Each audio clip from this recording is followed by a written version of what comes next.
I waited 2 hours in line to get this product. And during that time waiting, I said, oh God, let this be worth it. And it's safe to say, I think it actually was. It's good to have you back, ladies and gentlemen. I am HKsmash, and today I'm going to be talking about another leverless controller called the MPress Nano by Paradise Arcade. 2 hours for this damn thing, and there's no other like it. This one is mine. Nobody else has this. Well, not this exact setup. EVO weekend was incredibly busy, and it was also one of the best conventions / fighting game tournaments I have ever been to in my 10 years of competing and making fighting game content. The event was full of things like this: new controllers, different parts, anything you can think of. There was something for everybody. But when I first heard about this particular device, I knew I had to get my hands on it, mainly for the review. I saw so many different types of leverless controllers, everything from your standard MPress to the Hitbox, and all of these different beautifully customized leverless controllers.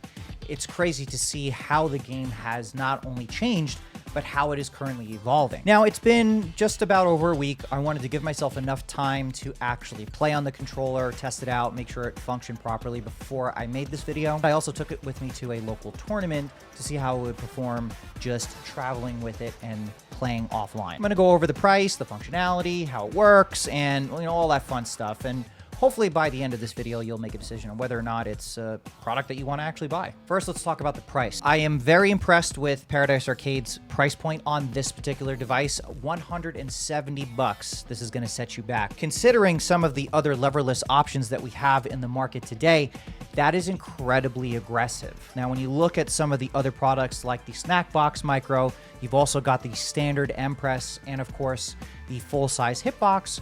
You're looking at well over a $200 price point. Some go up to almost $300 for some of their products. Even Victrix offering a relatively high price point on their leverless controller. This tops out at some of the, if not one of the cheaper offerings that you can get, and quite honestly, a really well-built product for its price point. Now, this does have an aluminum case. It's a one-piece case, which actually looks really, really nice. It's got a really clean chamfered edge, which I noticed that the MPress line of leverless controllers have that chamfered designed edge. It's very similar to like an iPhone 5, if anyone's ever owned one of those. It's really, really clean looking.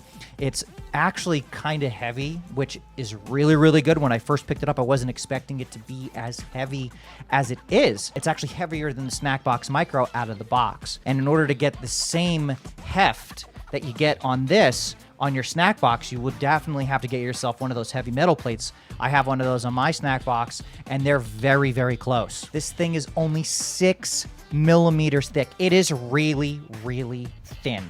Like really, really thin. Now, I'm not entirely sure about the width of the device itself, but it's about the size of a 60% keyboard, maybe a little bit smaller. It is slightly larger than the Snackbox Micro as far as size. Actually, you know what? Maybe I can do a quick experiment here so you can see. So here's the MPress Nano, right? Looks good. We've got the Snackbox Micro here. This is my current one that I'm using, my main squeeze. There really isn't that much of a difference here. You can kind of see just this part here is, and let me do that here for you so you can see as far as the distance between the two.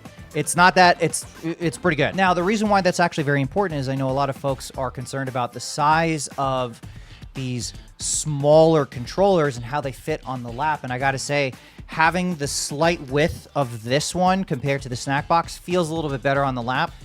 But when you have like a heavy metal plate on the Snackbox Micro, I think it actually makes up for the lack of length. But it's really not that bad, honestly. The MPress Nano does come stock with the Cherry MX Red switches, so you got some very snappy switches. Now, the question you're probably all asking right now, Smash, what does it sound like? Let me take you over to another scene and let me give you some MPress Nano keycap ASMR.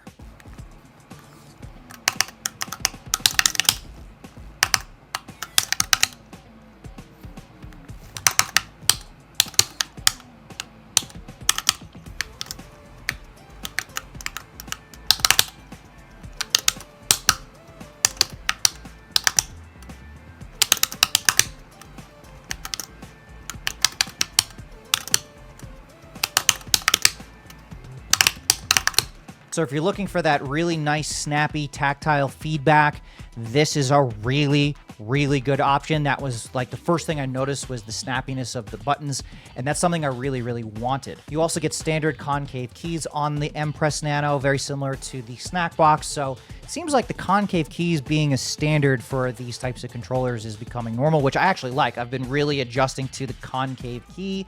I like it a lot, so if you're really into having concave keycaps, look no further, these come standard. And yes, you can take it apart. There are some screws on the back of the case. As you can see, they are exposed, and it does come with a non-slip grip that you could see on the edges here that I put on myself. They didn't actually install it at the event, mainly because they just didn't want to be responsible for messing it up, so they kind of put that responsibility on the consumer. I think that's very reasonable. There is a larger piece that you will get with it that you can put on the back of the MPress. If you don't want to, that's fine. I decided to just put the edges on since it's going to be sitting on my lap anyway. I don't necessarily need that non-slip to be here, but there are cutouts for the screws on that particular piece, so if you wanted to throw that whole thing on, you could totally do that. Whereas on some of the other devices, it does come standard, already built on to those cases anyway. So that is one thing that this device is lacking, is that it doesn't actually have these on automatically. You'll have to put it on yourself, but they do provide you with pads, so I guess it kind of evens out. Let's talk about customizability, because this is where things get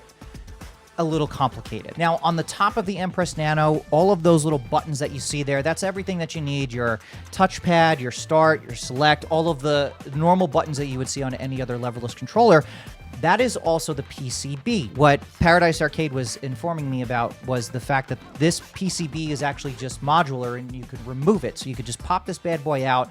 You can change out the faceplate themselves to have a black one like you see on mine. You can also get it in white, and that is where the actual PCB will exist, so you can hot swap it to be compatible with a PS5. Which brings me to my first gripe with this product is the way you see it as is right now, the way it was built for me for 170 bucks. It's not compatible with PS5. That was a major bummer. Now, for $170, I think that's still a very reasonable price, but considering that the majority of products that are out now, they do come already out of the box compatible with the PS5. When you think of devices like the Razer Kitsune, which I'll talk about in a later video at some time in the future, that device is going to be compatible with PS5 out of the box and at a premium price point of $299.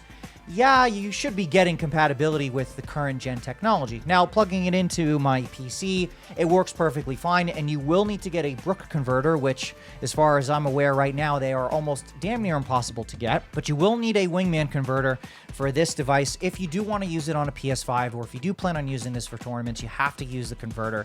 So if you have one, you're already in the clear.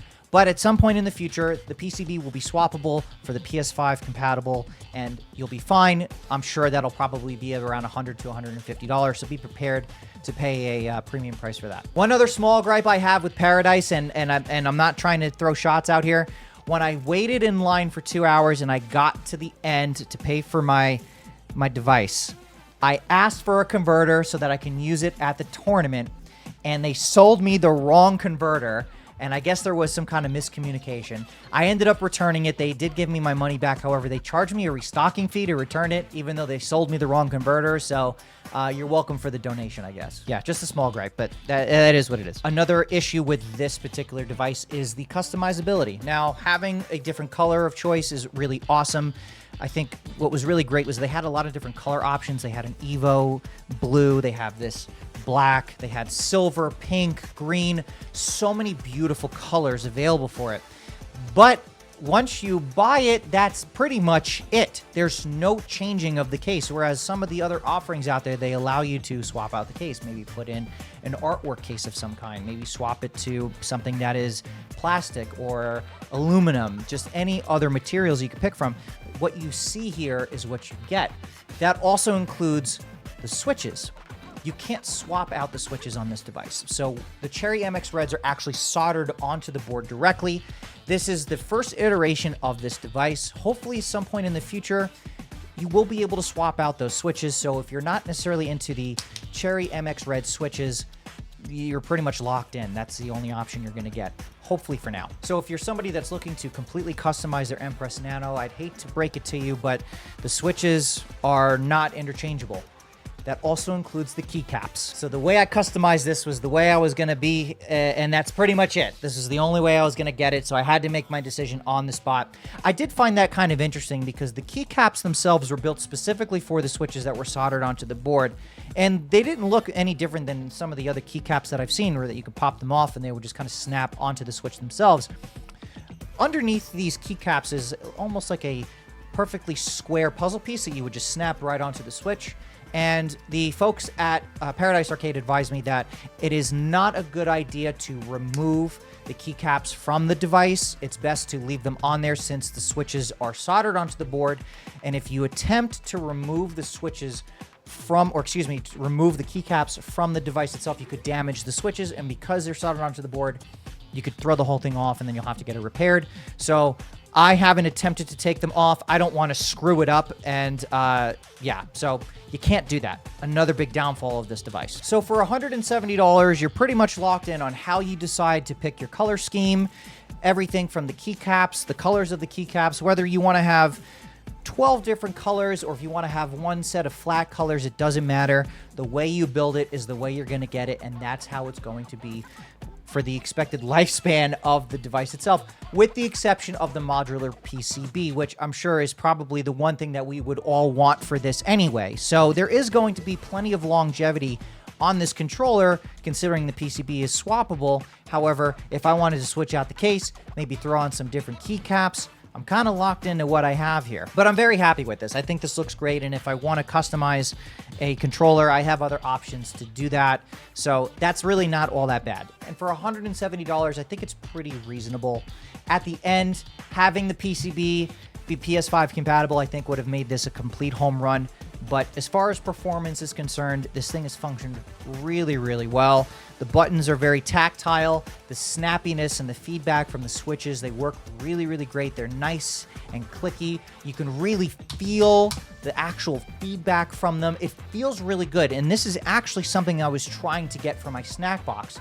And finding it on this product was really, really nice. I've been enjoying it. It's fit really well on my lap. It sits great on my desk, so I can go to and from. I do need to get a slightly bigger shoulder bag so I can carry it around to tournaments, because that was a bit of a problem. I didn't have a big enough shoulder bag for it, so I will need to do that. This is going to compete with the snack box. I do think the snack box will give you much better customizable options. I think for Paradise Arcade's first iteration of the MPress Nano, and obviously with their new partnership with Hitbox, this particular product line is only going to get better over time. So we're going to have to give it a little bit of time. But for now, I think for its $170 price point, this is a great option if you want something that just works and you don't necessarily have to worry about swapping anything out. I like things like that. Sometimes I just want to get a product, I want it to work out of the box, and I don't want to have to change anything.